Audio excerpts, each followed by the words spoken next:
Ini saya ambil ya pelajaran pertama dari novel itu. Yang menurut saya unik adalah Hamka membedakan ekspresi cinta antara laki-laki dan perempuan.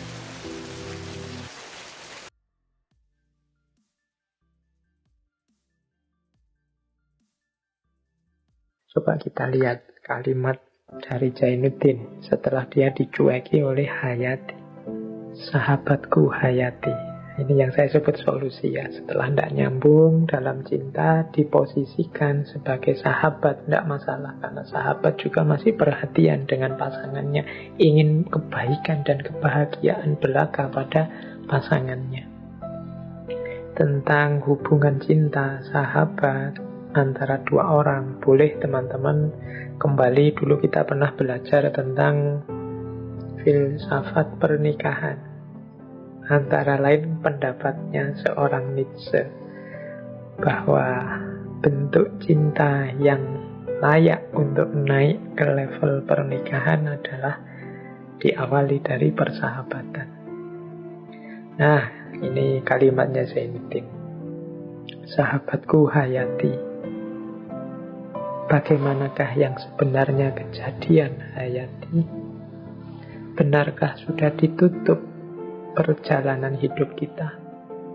Benarkah telah putus pertalian kita dan saya sudah jadi orang lain dalam pemandanganmu? Tidak akan berkenalan lagi, tidak akan bertegur sapa lagi bila bertemu?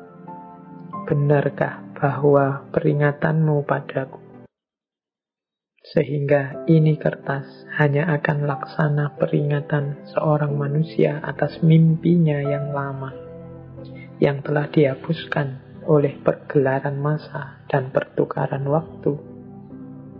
Benarkah Hayati bahwa sejak sekarang kitab kita telah tamat? Bila kita bertemu di tengah jalan, yang seorang akan menyisih ke kiri dan yang seorang akan menyisih ke jalan kanan. Alangkah lekasnya hari berubah, alangkah cepatnya masa berganti. Apakah dalam masa sebulan saja istana kenang-kenangan yang telah kita dirikan berdua dihancurkan oleh angin puting beliung, sehingga dengan bekas-bekasnya sekalipun tidak akan ketemu lagi? Ingatkah kau Hayati bahwa istana itu telah kita tegakkan di atas air mata kita, di atas kedukaan dan derita kita? Ini surat-surat terakhir sebelum Hayati dan Zainuddin nanti benar-benar berpisah karena Hayati menikah. Ini beberapa kali Zainuddin menulis pada Hayati tapi tidak dijawab. Nanti ada jawaban yang sangat menyakitkan hatinya Zainuddin. Itu yang membuat dia begitu jatuh, begitu drop, begitu kecewa. Jadi ini kalau di Buya Hamka ya sebenarnya seandainya putus, orang yang kita cintai menikah dengan orang lain tidak masalah. Toh dua orang itu bisa masih menjadi sahabat. Tidak suami istri, tapi masih saling peduli, saling memperhatikan, masih saling mengingatkan kalau yang lain ada dalam bahaya. Tapi ternyata keinginan yang disampaikan lewat jalan Zainuddin ini tidak ditanggapi serius oleh Hayati. Ini yang membuat Zainuddin kecewa. Nih, seakan-akan ini pelajaran buat kita ya. Para pecinta itu bukan berarti tamat ceritamu kalau yang dicintai memilih orang lain. Tidak ada urusannya dengan itu. Seperti beberapa sesi cinta sebelumnya. Jadi, aku mencintaimu itu tidak ada syarat apapun. Bahkan aku akan melindungimu dari segala bahaya. Termasuk kalau seandainya ternyata aku ini adalah bahaya buatmu, ya aku akan minggir. Jadi ini semangat cinta yang sejati. Yo, diucapkan gini memang puitis indah, tapi dilaksanakan memang berat. kebanyakan kita ya kalau pas putus ya ceritanya kayak Jainuddin dan Hayati ini, saling dendam, saling marah. Bahkan ada yang kemudian saling mengumbar kejelekan. Karena betapapun dua orang yang pernah dekat itu kan mengerti pasangannya sampai titik paling dalam, itu yang biasanya kalau pisah terus diumbar kemana-mana. Menunjukkan bahwa selama ini cintanya belum murni, belum sejati, hanya menuntut kesenangan egoisnya. Ketika kesenangan ini terganggu, keluarlah, tampaklah aslinya, tampaklah pamrih-pamrih dari cintanya. Baik, ini pelajaran selanjutnya. Kita lanjutkan lagi. Semoga masih belum capek ya teman-teman.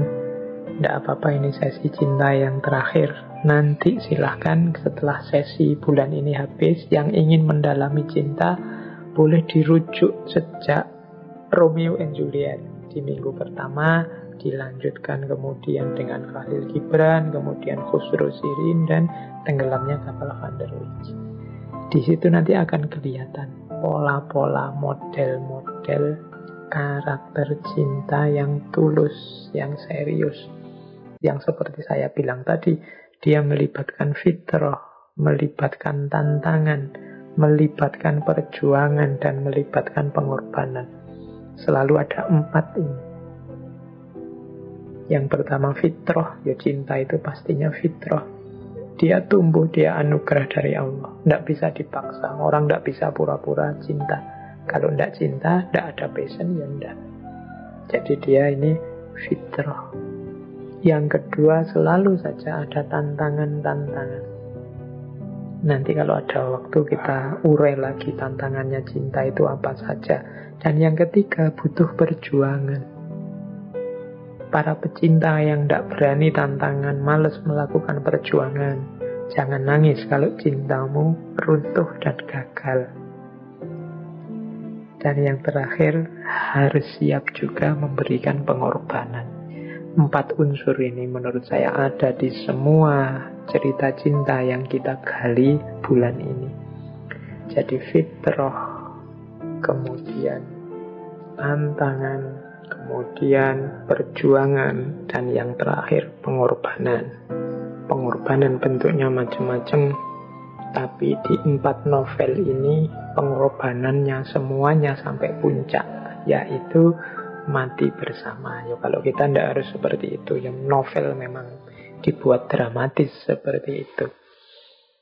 Kita sejahtera bersama, bersabar berdua, menikmati kekurangan masing-masing, itu juga sejenis pengorbanan. Kalau tidak berani berkorban, jangan masuk ke gelanggang cinta.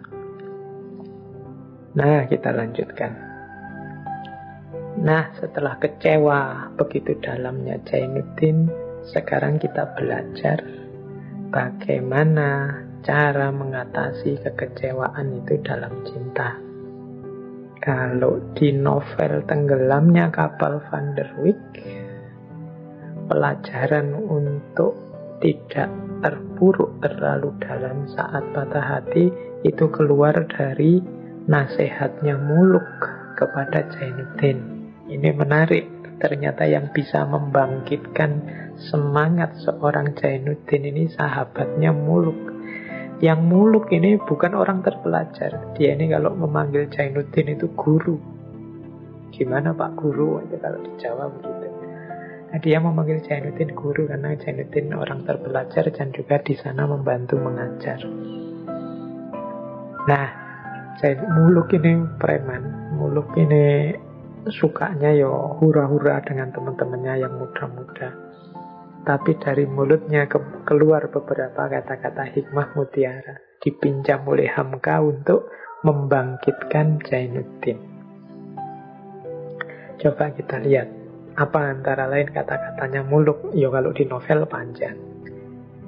Kata Muluk begini kepada Jainuddin: jika kita dikecewakan oleh perempuan pada hari ini, ada 2 jalan ditempuh orang. 1 jalan ditempuh oleh orang yang hina dan rendah budi. satu jalan pula ditempuh oleh orang-orang yang dalam pikirannya. Yang ditempuh oleh Parewa. Parewa ini statusnya Muluk tadi sebagai anak-anak muda yang senang hura-hura, yang bareng-bareng ingin senang-senang saja, ialah membalaskan dendam dengan jalan menganiaya. Jadi kalau kayak preman itu begitu, dicarikannya pekasih atau penumbuh kebencian kian kemari, dituntutnya ilmu sihir kepada dukun-dukun yang pandai, sehingga perempuan itu cerai dengan suaminya.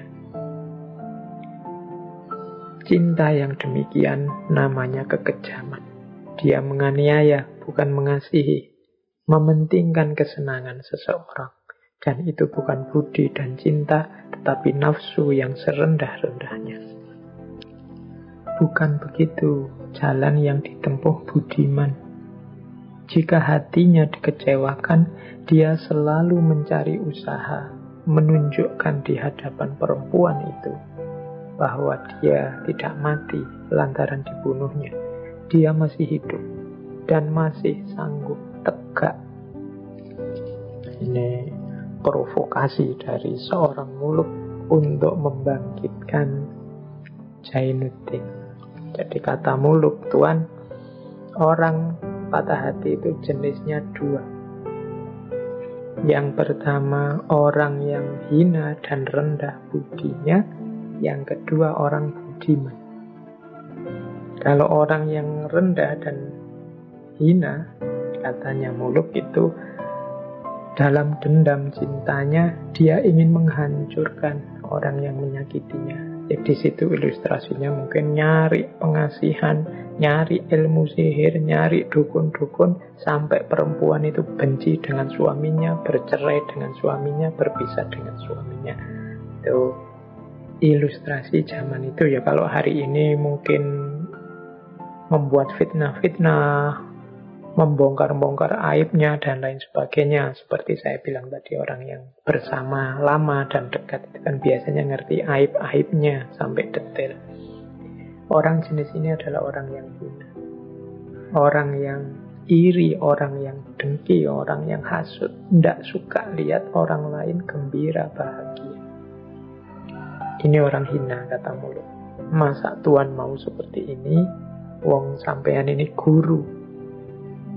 Nah, kalau seorang budiman bagaimana? Orang budiman itu kalau dia patah hati, dia tidak akan balas dendam. Dia akan melanjutkan hidupnya, menunjukkan di depan orang yang mengecewakannya, termasuk semua orang, bahwa aku tidak mati.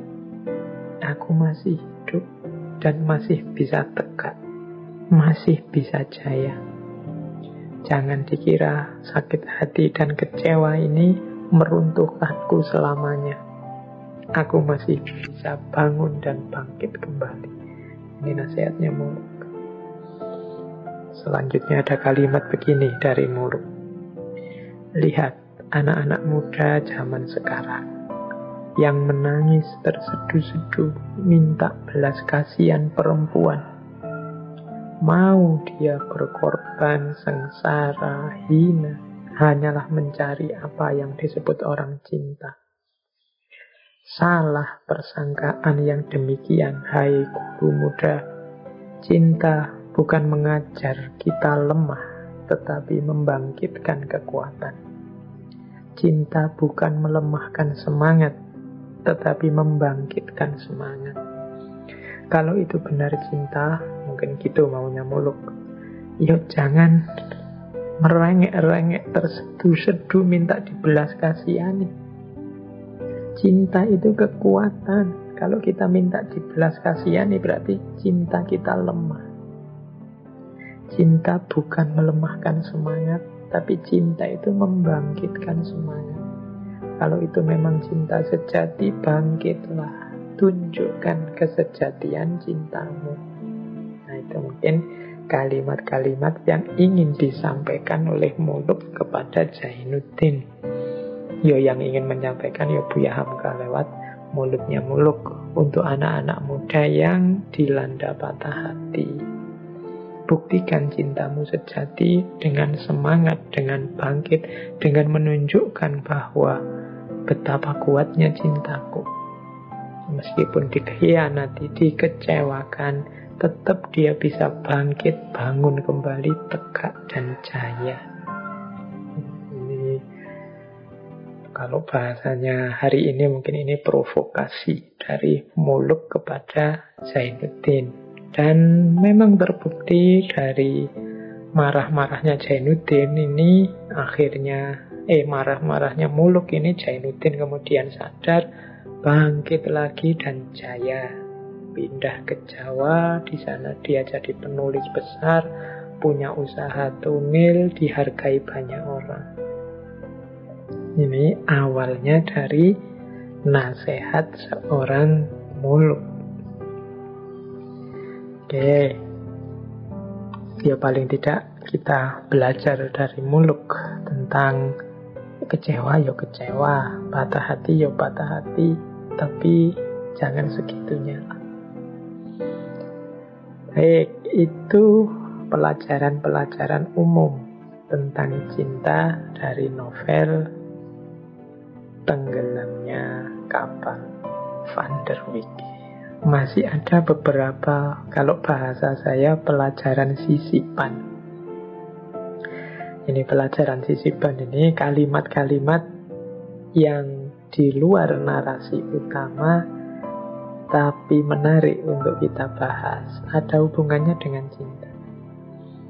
Coba ya, ini masih ada waktu sekitar 30-an menit lagi. Kita lihat beberapa catatan saya tentang teori-teori unik dari novel ini tentang cinta, tapi yang di luar narasi utama, meskipun ya tetap ada hubungannya. Ini ilustrasi wawasan Hamka tentang cinta. Baik, ini saya ambil ya pelajaran pertama dari novel itu. Yang menurut saya unik adalah Hamka membedakan ekspresi cinta antara laki-laki dan perempuan. Coba dengarkan ada kalimat ini. Ini boleh setuju, boleh tidak setuju. Ini bahan diskusi kita. Kata Buya Hamka begini. Laki-laki bila mana telah menentukan cintanya untuk seorang perempuan, maka perempuan itu mesti jadi haknya seorang. Tak boleh orang lain hendak ikut berkongsi dengan dia. Jika perempuan itu cantik, maka kecantikannya biarlah diketahui olehnya seorang. Jika suara perempuan itu nyaring, biarlah dia seorang yang mendengarnya. Sebab itu, kalau ada orang lain yang hendak memuji kecintaannya, atau mengatakan suaranya nyaring, atau menyanjung budi baiknya, semua itu tidaklah diterima oleh laki-laki yang mencintainya tadi. Bertambah banyak orang memuji kecintaannya, bertambah timbullah cemburu dalam hatinya. Sebab perempuan itu untuk dia, buat dia, tak boleh buat orang lain. Tetapi cinta perempuan kepada laki-laki sebaliknya dari itu.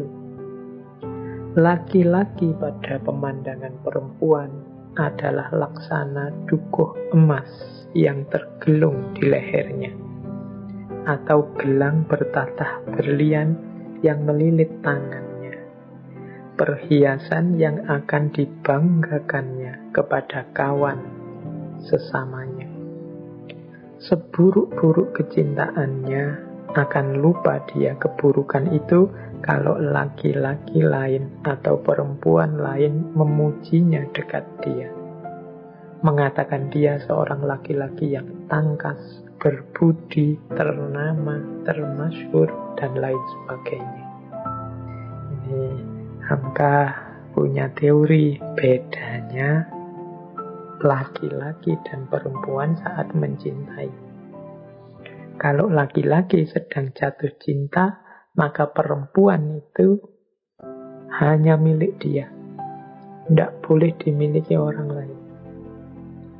Kalau ada orang lain kok ikut menikmati kecantikannya, memuji kelembutannya, kemudian mengomentari indah suaranya, laki-laki tidak terlalu suka yang seperti ini. Pokoknya kekasihnya, perempuannya itu ya hanya untuk dia. Dan kata Hamka, laki-laki itu makanya mudah timbul cemburu. Kalau perempuan yang dicintainya punya relasi, punya koneksi, dipuji orang, pokoknya perempuan ini harus miliknya dia saja. Tidak boleh orang lain ikut-ikutan dalam hal apapun. Nah, itu cirinya laki-laki. Ini buat perempuan coba didiskusikan, coba dicek apa benar begitu pasangannya, suaminya. Ini secara umum ya, kasus-kasus khusus mesti saja ada. Pak, pasangan saya laki-laki itu tidak terlalu cemburuan itu Pak, saya dibiarkan saja ngapa-ngapain. Ya bisa dicek apakah dia benar mencintai atau memang dia tidak mengungkapkan kecemburuannya, dia menyembunyikan itu. Bisa jadi begitu. Itu kalau mengikuti teorinya Hamka. Sebaliknya perempuan. Bagi perempuan, laki-laki itu seperti perhiasan yang dia miliki. Kalau perhiasan itu kan tidak hanya untuk disimpan. Kalau bisa dipamerkan, biar orang lain tahu. Jadi dia senang kalau ada orang memuji laki-lakinya, sebagaimana dia senang kalau ada, wah perhiasanmu bagus, wah bajumu indah, wah barang-barangmu kok elit semua, mewah semua. Itu kan senang kalau perempuan dipuji seperti itu. Sama ketika laki-lakinya dipuji orang. Kebalikannya, yang laki-laki tadi kan tidak selalu nyaman kalau ada orang memuji-muji perempuan yang dia cinta. Tapi perempuan senang kalau ada orang muji-muji pasangannya. Wah, kadang-kadang kalau katanya Hamka di yang terakhir itu, dia tahu jelek-jeleknya suaminya, jelek-jeleknya pasangannya itu dia tahu persis. Tapi dia tetap lebih suka, lebih senang, lebih bangga. Dan jelek-jelek tadi terlupakan semua kalau ada orang lain memuji-muji laki-laki yang dia cinta. Dua hal yang berkebalikan. Satu ingin memiliki, disembunyikan dari orang, dinikmati untuk dirinya sendiri saja. Yang satu ingin memamerkannya, memperlihatkannya pada yang lain. Ini nanti kalau di tenggelamnya kapal Van der Wijk, yang jadi alasan salah satunya membuat Hayati ragu-ragu kepada Zainuddin. Mengapa? Zainuddin ini lugu, pendiam, tidak update. Kalau bahasa hari ini tidak gaul. Jadi cara berpakaian, cara ngomong, tindak tanduknya ini tidak kayak anak gaul hari ini. Jadi dia malu kalau mau memamerkan Zainuddin sebagai pacarnya.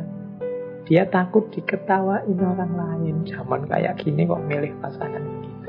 Nah, mengapa kok dia malu? Ya karena memang perempuan itu seperti itu. Cara mengekspresikan cintanya. Kebalikannya laki-laki. Kalau laki-laki, jangan sampai ada orang senang kepada perempuan yang aku cintai. Termasuk memuji-muji, termasuk dekat-dekat dan lain sebagainya. Jadi ini seperti saya bilang tadi, ya boleh didiskusikan. Apakah memang begitu bedanya cinta laki-laki dan cinta perempuan? Atau ya untuk mengukur kehidupan kita sehari-hari, yang laki-laki begitukah cintamu? Dan yang perempuan begitukah cintamu? Terus ini yang saya sebut pelajaran sisipan. Menarik dari narasi utama novel Tenggelamnya Kapal Van der Wijk. Ada lagi pelajaran sisipan selanjutnya.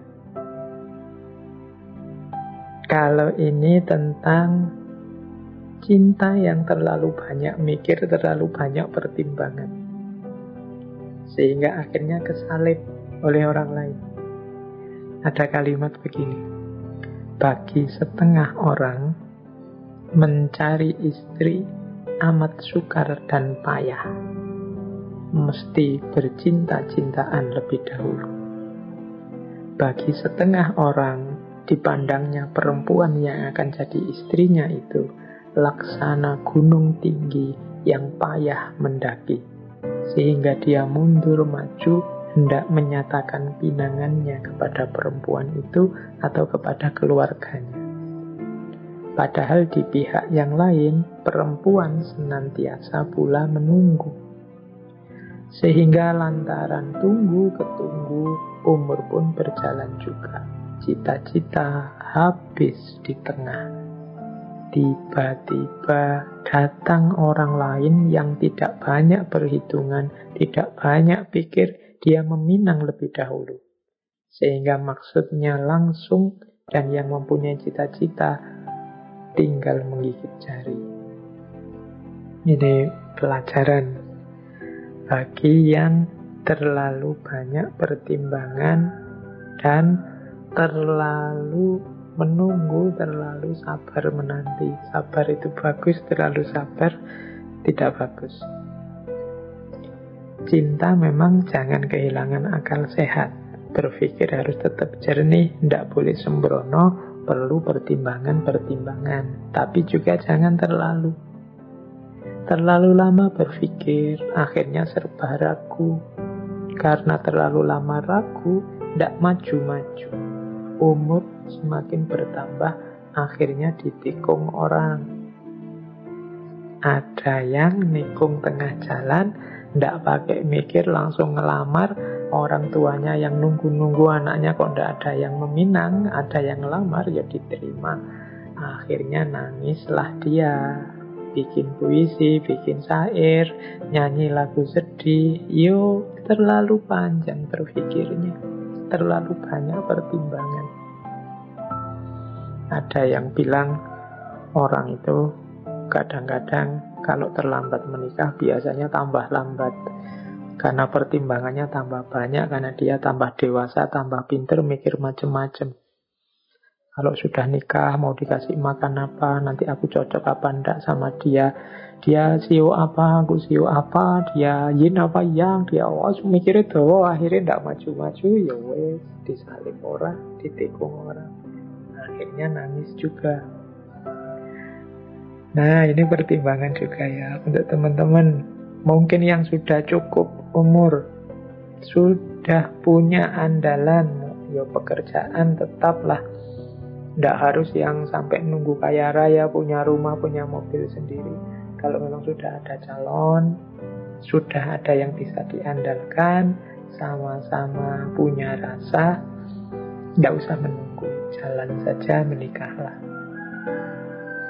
Ya, memang mungkin ada bayangan-bayangan nanti sulit ini, nanti susah itu. Tidak ada yang tidak ada kesulitannya dalam hidup ini, apapun itu. Maka kalau memang sama-sama suka, kemudian perangkat sarana prasarananya siap, menikahlah.